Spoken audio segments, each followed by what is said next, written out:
The yard has spoiled us though. I don't know if we'll ever be able to move away from our yard. It's hard to get this Once big we of a get in the yard. country. Yeah. Okay.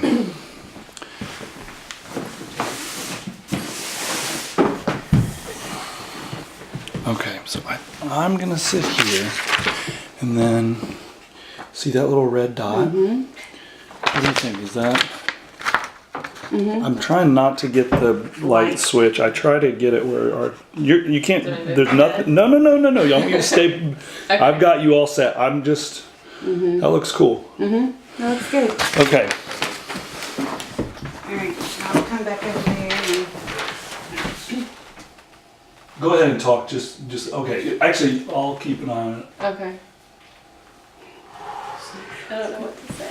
No, then you're good. You can do check, 1 2 1 2. Check 1 2 1 2. Again. Check 1 2 1 2.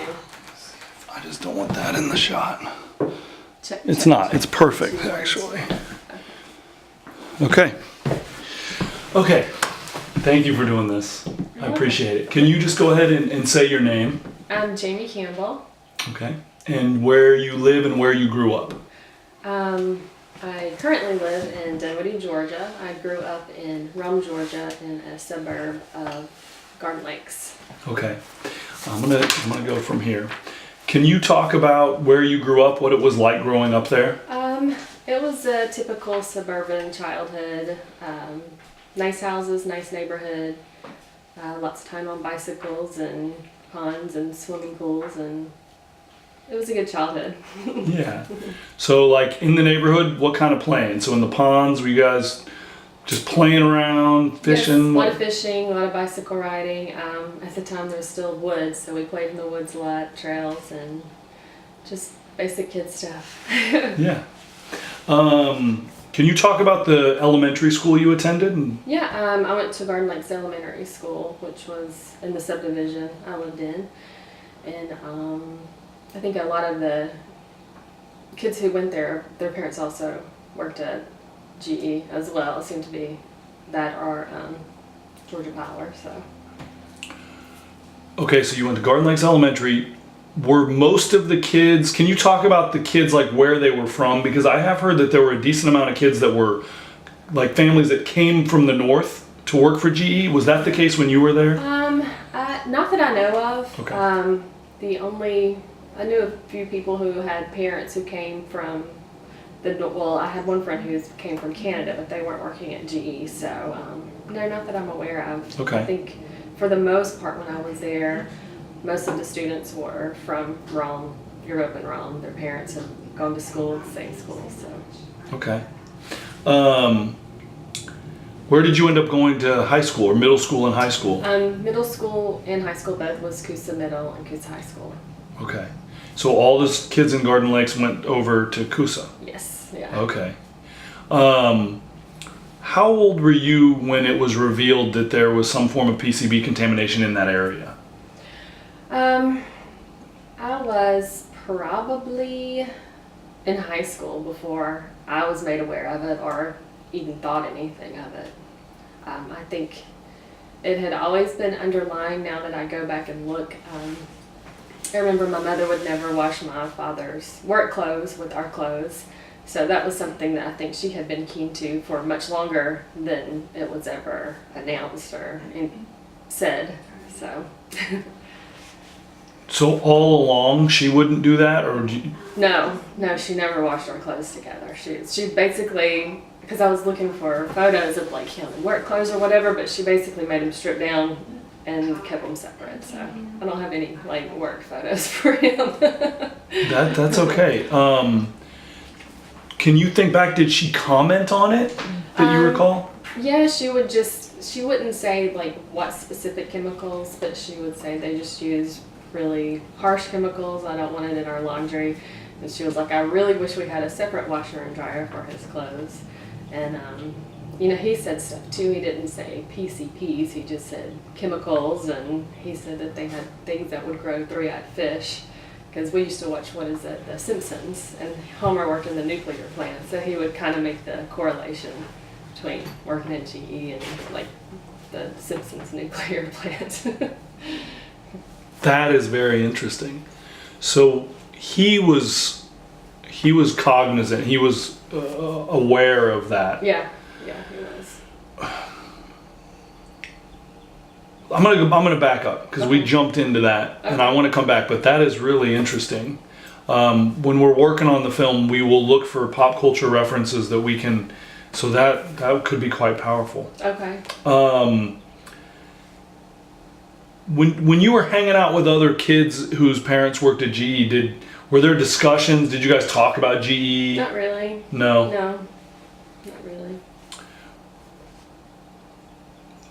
So the other kids, did all the parents work in similar jobs at GE? I have no idea. You don't even remember? No, I don't know. But okay, that's totally fine.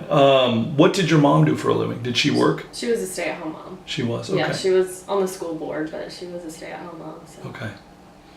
And she was cognizant of the fact that those chemicals were harsh. Mm-hmm.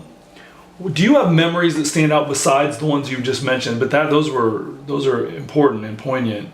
But do you have other memories of like your dad's working at GE and like what your life was like and interacting when he came home from work or anything like that? No, I remember his hours were, he started very early in the day and he was done by 2:30 or 3 o'clock, and he would usually come home and go to sleep, take a nap, and then get up for the day because he started very early, like, I don't know, 4:30 in the morning, so. And it was basically the 9 to 5, or not 9 to 5, Monday through Friday. I don't remember him working weekends or even overtime for that matter. And when they closed down, they gave him an early retirement, so he didn't have to find another job. But he did work there for about 30 years. Okay. My father did the same thing. He still is a mailman. And he would go in at like 2 or 3 in the morning, and then he'd get off in time to meet us at the school bus. But he would take a nap too, in the afternoon. Well, you have to when you start that early. Yeah. He would get us from the school bus, and then he would go take a nap. My wife now does the same thing with the clothes. She comes home from the hospital. She was a nurse. Uh-huh. And she's in quarantine. Right. Like, she does the same thing. Like her clothes, we can't even hug her. When she walks in the door, she has to go straight to the shower. And that's smart. You never know what you're running into in the hospital. Yes. Yes. Hope is getting ready for this. So you said he worked there for 30 years. Mm-hmm. Did he talk about his work besides what you just referenced about The Simpsons and stuff? No. I mean, he told me that he built Transformers, but I was very young and he had to explain to me that it wasn't the toy Transformers, that it had to do with energy. So, but that was basically it. He didn't really talk about it that much. Did he talk about, like, if he liked the work? I can't say he enjoyed the work, but it offered him a good life. We were able to take vacations every year. My mom could stay at home with the kids every year. So he liked the money, but maybe not particularly the job. Was he a union member? Mm-hmm, he was. Yeah. And he only had, his education went up to high school. So I'm pretty sure that he probably made better there than he could have made anywhere else. So. Yeah, and the other people we've interviewed, I mean, that's the recurring theme, is that it was just such good benefits. Yeah. I mean, union members were in a good position. Lots of vacation. We had vacations every year, so. Yeah. Okay, so do you know what your mom thought about GE? I mean, I'm sure similarly she may have appreciated the benefits, but... Yeah, I mean, she appreciated being able to stay at home, and I remember spending a lot of time they had the GEAA, the swimming pool that was close to the neighborhood, and we used to do that when I was very young, and then we ended up getting our own pool. But she liked the lifestyle it afforded her to be able to vacation and be with her kids and just do odd jobs or part-time jobs if she wanted extra income and not have to have the stress of having a full-time job. So you all had your own swimming pool. Mm-hmm. So it was, I mean, that's, we can't afford to have our own swimming pool. So it was, yeah, it was like fun. Middle, upper class because of that opportunity at GE. Yeah. Can you talk about the neighborhood in general? Like, were most of the homes in a similar position? I think we were the only people on our street with a swimming pool, but the neighborhood itself was nice. It was safe. You never had to worry about walking down the street or riding your bike through wherever. So. And can you talk about that GEAA? Because I don't know about that. GEAA was a General Electric clubhouse that had just a pool. From what I remember, I was probably 2 or 3 when we stopped going, but just basically a swimming pool for the employees at GE who worked there had access to. I bet that was fun for all those kids. Yeah, it was a lot of fun. Cool.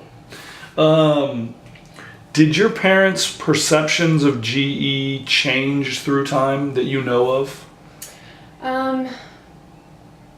I think as my dad got older, well, as I got older, and I think as my mother's health deteriorated, it definitely changed. And even before he passed away, that last year he was, I don't know if it was related to whatever was going on at his job, but he was coughing up blood and things like that. And I was like, and I remember hearing something about there was a suit against GE, and I mentioned it to him. He was like, no, he's like, I've signed paperwork, I can't. It's like, I'm not gonna go that route. He was like, I've signed my life away or whatever. So it did change, but he wasn't willing to really retaliate or do anything about it. But he literally said that he signed it. He said something along those He lines. said that he had signed some paperwork that he couldn't say anything or really do anything about it. Do you think that was in the retirement paperwork, or? I have no idea.